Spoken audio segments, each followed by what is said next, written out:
Então é isso, pessoal. Nós paramos ali nas prestações onerosas de serviço de comunicação e passamos para vocês aí todas as hipóteses em que se considera ocorrido o fato gerador, naquele momento, no momento da prestação. Então esse dispositivo é um pouco complexo, né? A gente vai ter que ler esse dispositivo depois em conjunto com a ideia de onde ocorre, do aspecto espacial da prestação do ICMS, para a gente poder definir para quem é devido efetivamente esse tributo. Por quê? Porque uma prestação onerosa de serviço de comunicação, o momento em que ela ocorre, é um momento um pouco complicado, porque vocês lembram que eu falei para vocês que para se existir a característica aí da prestação de serviço de comunicação, nós tínhamos que ter regra geral. Eita louco, coisa feia. Nós tínhamos que ter regra geral. Uma empresa que fornecesse, fizesse esse link aqui entre as pessoas. Vamos pensar no celular aqui. Na realidade, serviço de comunicação é esse terceiro que leva a mensagem de A para B. Esse terceiro, aqui vamos botar C então, só para não ficar ruim. Já ficou ficando horrível. Esse terceiro aqui que leva a mensagem de A para B. E como vocês podem ver, se considera ocorrido o momento do fato gerador no momento da prestação, a gente vai ter vários problemas aqui, porque pode acontecer de A estar no RS, da empresa estar em SP e de B estar em SC, por exemplo. O que a gente tem que ter claro aqui neste inciso é que o momento da ocorrência considera-se ocorrido o fato gerador no momento que essa pessoa aqui diz: oi, prestei serviço. Está prestando serviço de comunicação nesse momento. Esse é o exemplo mais fácil da gente ver, e a gente vai ter que, quando a gente for estudar lá o aspecto espacial, nós vamos ver quais são as peculiaridades que acontecem aqui, como esse serviço se dá, como é que ele é medido, o que cabe a cada estado nesse caso. Agora, o momento da ocorrência, nós temos que saber que ele começa efetivamente no momento da prestação. Mas até aqui, neste caso, existe uma exceção, tá? E a exceção está lá no parágrafo 1º do artigo 12, que diz o seguinte: na hipótese do inciso 7, olha só, naquela hipótese que eu acabei de falar para vocês, pode acontecer uma outra situação, né? Pode acontecer que esta pessoa aqui, por exemplo, tenha o seu celularzinho e não tenha uma conta com a empresa A. Não tem conta, ou seja, ela tem um celularzinho de cartão, onde ela compra o seu crédito de uma banca de jornal, por exemplo. Ela compra o seu cartão ali, põe os seus R$10 no seu cartão e fala com quem ele quiser lá, com a outra pessoa que tem o seu celular, né? Na realidade, ele não tem uma conta. Então, para cobrar isso, em que pese o serviço seja praticamente o mesmo, para cobrar o ICMS aqui ia ficar muito complicado. Então, o que a lei complementar diz? A lei complementar diz que, nesse caso, quando se compra o cartão ou ficha, né? Ficha nem existe mais, mas eu sou do tempo da ficha. A gente comprava ficha para ligar em orelha. Pagamento em ficha, cartão assemelhado, considera-se ocorrido o fato gerador do imposto em que momento? Quando do fornecimento desses instrumentos ao usuário. Ou seja, o fato gerador vai acontecer aqui neste momento, quando se fornece o cartão, quando se compra lá o cartãozinho na banca. E isso aí vai ajudar a gente a entender depois ali como é devido o ICMS nessas operações e nessas prestações de serviço, na realidade. O que eu quero deixar claro para vocês aqui? Essa ideia do serviço de comunicação, ela é um pouco complexa, tá? As secretarias de fazendas, elas possuem inclusive grupos setoriais específicos que são especializados nesse tipo de prestação de serviço. Isso não é muito cobrado em concurso público. O que se cobra em concurso público são essas literalidades e o conhecimento mais ou menos aí dessas prestações, de como acontece. Nós vamos ver com calma, assim, com a profundidade que é necessária para o concurso. Mas eu digo e repito para vocês, o que é mais cobrado em concursos fiscais é a questão da operação de circulação de mercadorias. Mas o que está na lei complementar nós temos que saber. Por isso que tu tem que saber a exceção e tem que saber aquela ideia do momento da ocorrência do fato gerador. Nós vamos trabalhar, mas isso aqui não é... A gente não vai se aprofundar nisso ao ponto de nos tornarmos experts em prestação de serviço de comunicação. Nós vamos fazer isso com operação de circulação de mercadorias. Tá bom, galera? Então vamos seguir? Vamos dar uma olhada no inciso 8, que é muito tranquilo. Tá? O momento da ocorrência que está delimitado aqui no inciso 8 é daquelas nossas conhecidíssimas operações mistas, ou seja, fornecimento de mercadoria junto com uma prestação de serviço. E aí, regra geral, o momento da ocorrência do fato gerador é quando se fornece essa mercadoria e se presta juntamente esse serviço, em duas ideias que nós temos lá, em serviços não compreendidos na competência tributária dos municípios, que aí vai ser incidência total do ICMS, nós cansamos de estudar isso, e quando o serviço está compreendido na competência tributária do município, mas possui aquela expressa ressalva na Lei Complementar 116, que permite a cobrança do ICMS sobre a operação de circulação de mercadorias. Então aqui nós temos as duas ideias, e as duas ideias ocorrem no momento do fornecimento da mercadoria. Então as duas têm o mesmo momento de ocorrência do fato gerador. Quanto a isso aqui, não tem problema, não tem qualquer estresse, nós estamos careca de saber isso aqui. Agora, o inciso 9, por sua vez, em que pese o inciso 8 seja muito tranquilo, o inciso 9 já começa a complicar um pouquinho. O inciso 9 já começa a complicar um pouquinho porque há algumas peculiaridades que a gente precisa saber. Eu não vou entrar especificamente lá em direito aduaneiro e tudo mais, porque isso desborda aí do nosso edital. Mas nós temos que saber algumas peculiaridades, quando isso ocorre, como isso ocorre, porque vão ter tributos lá que vão estar dentro da base de cálculo do ICMS, e quando a gente for falar sobre base de cálculo, aí nós vamos reaver essas ideias. Tá? Então, desembaraço aduaneiro. O que acontece? Como é que acontece essa ideia? Olha só o momento, vou voltar. Considera-se ocorrido o fato gerador do imposto no momento do quê? Do desembaraço aduaneiro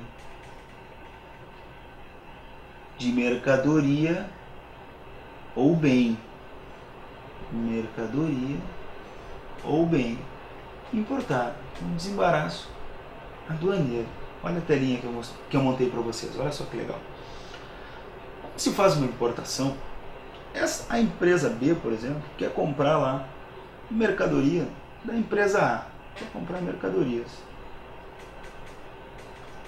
Essa empresa B, regra geral, ela faz uma declaração de importação que manda essa declaração para a Receita Federal, faz o contrato com a empresa A, pede para a empresa A mandar, acerta preço e tudo mais, blá. E a empresa A envia as mercadorias. Essas mercadorias chegam num entreposto lá, aduaneiro, chegam num posto fiscal da Receita Federal do Brasil, porque vão estar também sujeitas a outros tributos, imposto de importação, pode acontecer do IPI, pode ter inclusive taxa incidente. Vários outros tributos incidem sobre essa ideia da importação, inclusive o ICMS. Com essa declaração, o auditor fiscal lá da RFB abre o procedimento, é tudo feito no sistema, mas se abre um procedimento com um despacho aduaneiro que vai lá verificar se está tudo ok com essa mercadoria que chegou do exterior, para após isso desembaraçar a mercadoria e deixar ela liberada para a empresa B buscar a mercadoria. Então, o despacho aduaneiro abre o procedimento e se termina lá com o desembaraço aduaneiro. Eu trouxe para vocês a definição ali do despacho aduaneiro, que é um ato que abre o procedimento. E para a gente pegar a mercadoria lá, para a gente pegar essa mercadoria desembaraçada, nós precisamos comprovar efetivamente que o ICMS está pago. Olha só só o que diz o parágrafo 2º do artigo 12. Na hipótese do inciso 9, após o desembaraço aduaneiro, a entrega pelo depositário, e aí fica lá na repartição, regra geral, de mercadoria ou bem importado do exterior, deverá ser autorizada pelo órgão responsável pelo seu desembaraço, regra geral, a Receita Federal, que somente se fará mediante a exibição do comprovante de pagamento do imposto incidente no ato do despacho aduaneiro. Então nós temos lá que comprovar no desembaraço o ICMS que incidiu sobre esta entrada da mercadoria no nosso território. Essa é a ideia que está expressa lá no parágrafo 2º. E isso gerou algumas complicações, algumas controvérsias, né? Se é legitimado se cobrar naquele momento, se possui efetivamente uma circulação de mercadorias, se tem como se exigir a comprovação do ICMS mesmo, se estiverem suspensos os tributos federais. Gerou um monte de complicação. Algumas questõezinhas aí nós vamos ver quando a gente for ver a base de cálculo disso aqui. E é por isso que tu tem que saber que esse é o trâmite que se procede para fazer uma internalização da mercadoria.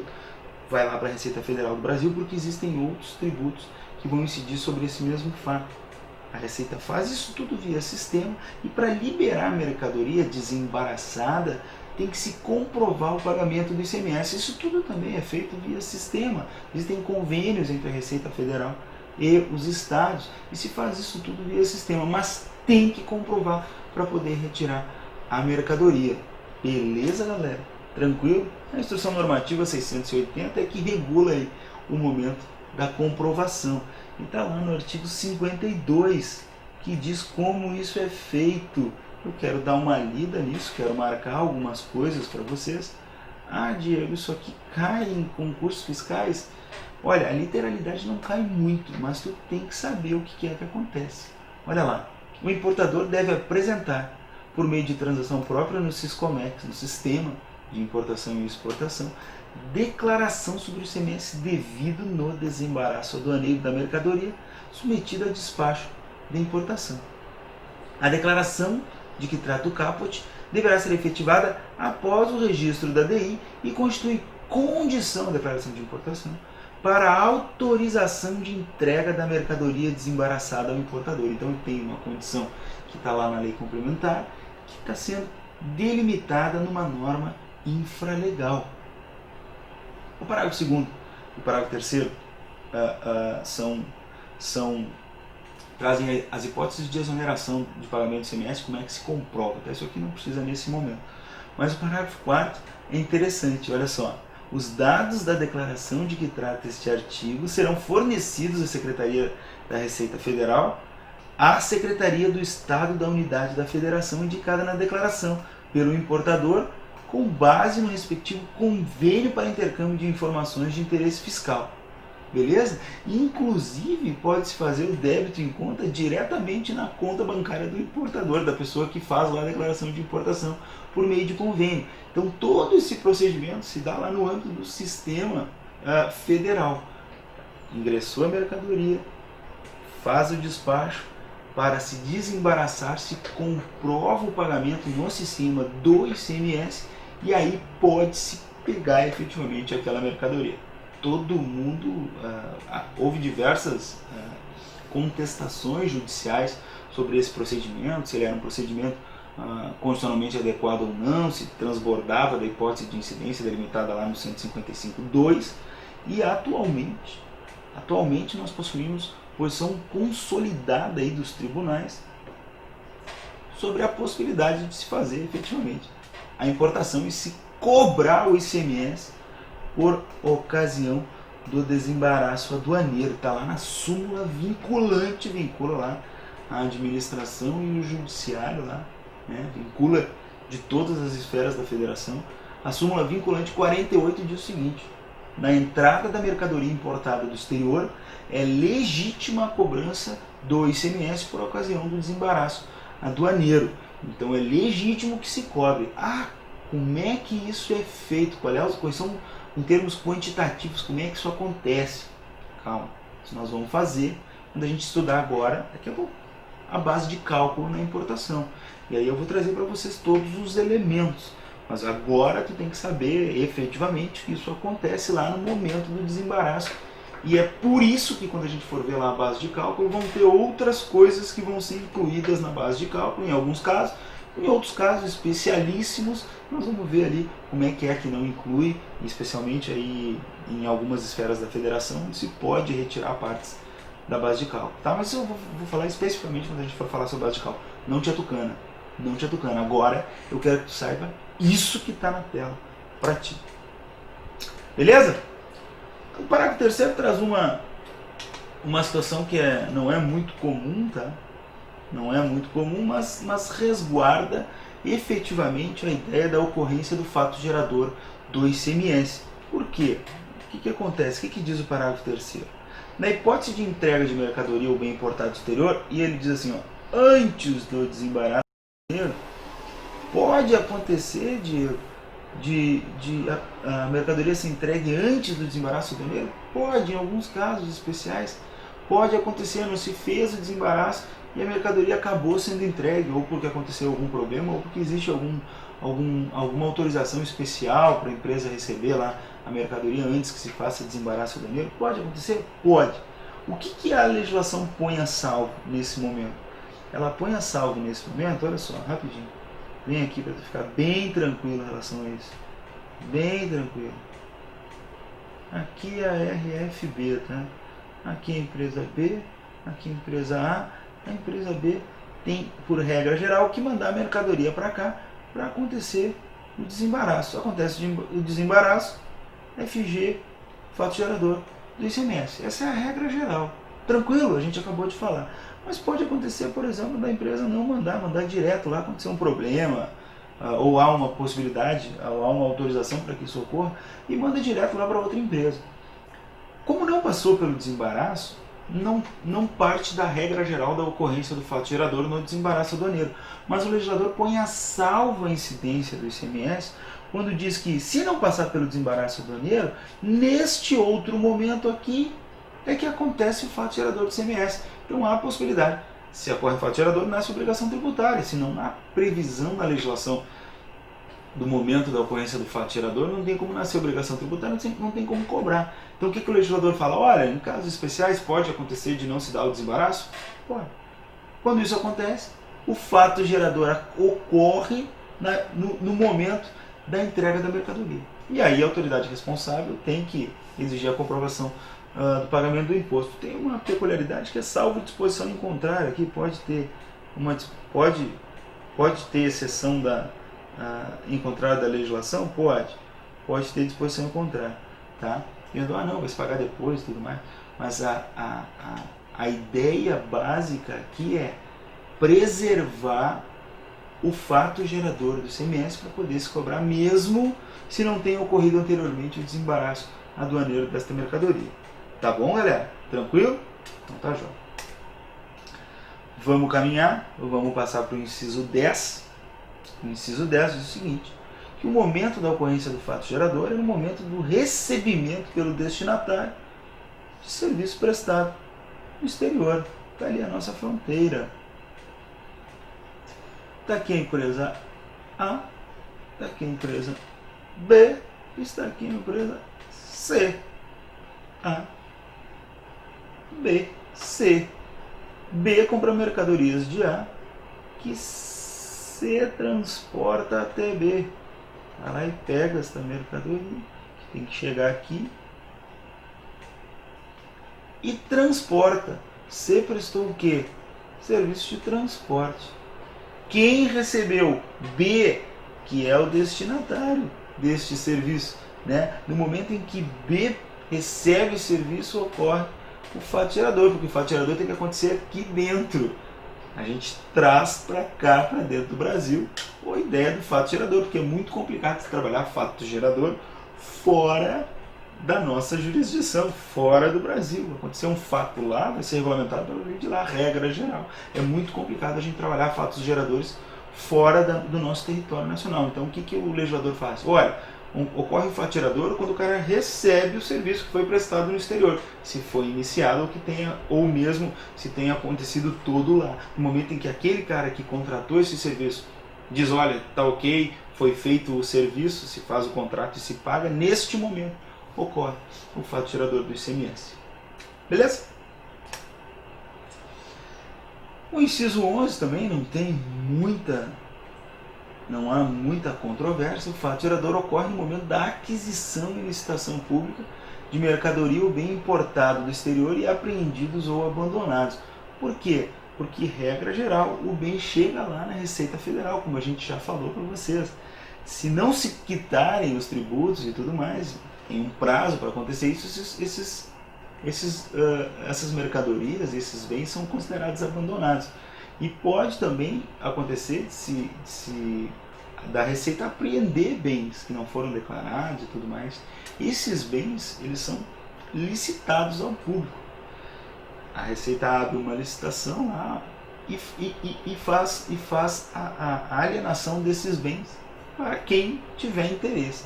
Então, se o Wilson vai lá e participa de uma licitação e adquire em licitação pública um bem que foi abandonado, ele, neste momento, se considera, no momento em que ele adquire, considera-se ocorrido o fato gerador do ICMS. E é por isso que ele vai ter que pagar o tributo incidente sobre este ato.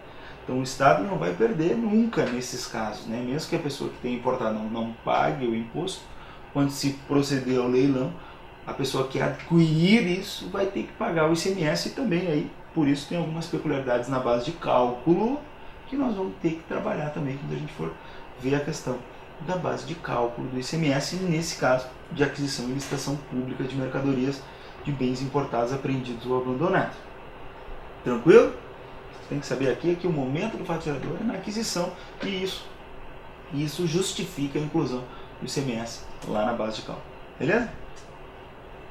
O inciso 12, nós cansamos de estudar, isso aqui nós já falamos muito, né? O fato gerador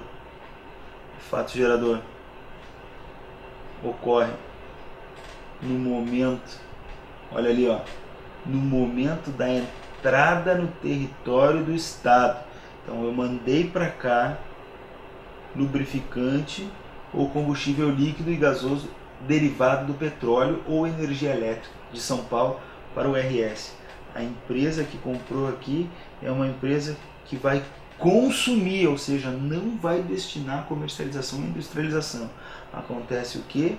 Acontece neste momento o fato gerador do ICMS, para não dar problema aqui, que neste momento seria a ideia da imunidade desta operação. Então ocorre o fato gerador na entrada do Estado destinatário, quando isso não é destinado à comercialização ou industrialização. Muito tranquilo, nós já falamos várias vezes sobre essa situação, lembram?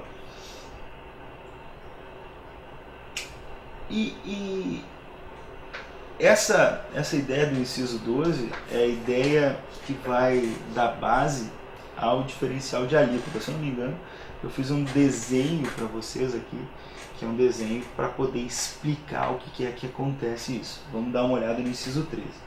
Ocorre o fato gerador quando? No momento em que se utiliza por contribuinte serviço cuja prestação se tenha iniciado em outro estado e não esteja vinculada à operação ou prestação subsequente. A prestação de serviço de transporte, regra geral, ela vai começar aqui, ó, no momento em que se inicia a prestação do serviço. Então, desde Canoas está no estado do RS, então loja de peças está em São Paulo. Foi feita uma venda de mercadorias free on board, ou seja, a loja então fica responsável pelo transporte desta mercadoria e contrata a empresa Reto Toda Vida, que está localizada em Santa Catarina, para fazer isso. Quando o Reto Toda Vida faz isso, inicia o serviço de transporte no RS, a regra é que é devido o serviço de transporte para o RS. Vamos pensar que é um serviço interestadual, vamos ter alíquotas interestaduais aqui. Mas aqui há uma peculiaridade. Esta mercadoria é venda para consumo da loja, então isto não vai entrar como insumo. Então esta prestação de transporte, regra geral, vai terminar aqui. Não vai estar vinculada a uma operação ou prestação subsequente, porque, regra geral, toda essa ideia, toda essa prestação e essa operação, elas terminam aqui. Não haverá outra saída relacionada a essa operação e essa prestação. E aí o que acontece? Dá margem à cobrança de um negócio chamado diferencial de alíquota. Porque aqui vai encerrar. E aí, por isso, quando este contribuinte utiliza esta prestação de serviço para essa operação, a legislação diz, opa, há um diferencial de alíquota aqui que pode vir a ser cobrado pelo Estado destinatário, quando se tratar de contribuinte e quando se tratar de serviço cuja prestação se tenha iniciado em outro Estado e não esteja vinculada à operação ou prestação subsequente, dá margem a nós cobrarmos o conhecido diferencial de alíquota. Beleza, galerinha? Tranquilo? Então vamos finalizando aí o nosso módulo e daqui a pouquinho a gente volta. Um abraço!